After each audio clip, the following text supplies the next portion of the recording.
আসসালামু আলাইকুম। আজকে দেখাবো আমরা কিভাবে লাউ শাক আলু দিয়ে রান্না করি। এটা খুবই সিম্পলভাবে রান্না করি।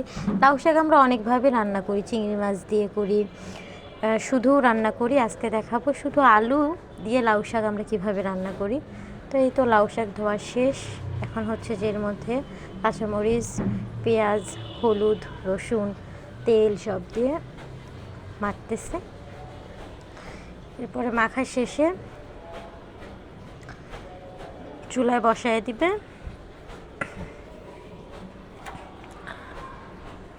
লাউ শাক হচ্ছে যে এমন একটা শাক, এটা মানে যেভাবে রান্না করা হোক না কেন এটা খেতে ভালো লাগে। আমরা অনেকভাবেই রান্না করি লাউ শাক, এভাবেও রান্না করি।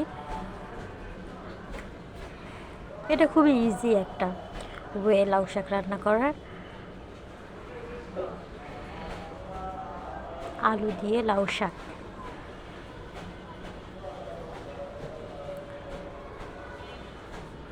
এই তো শেষ রান্না করা লাউ শাক। ভালো লাগলে লাইক দিবেন।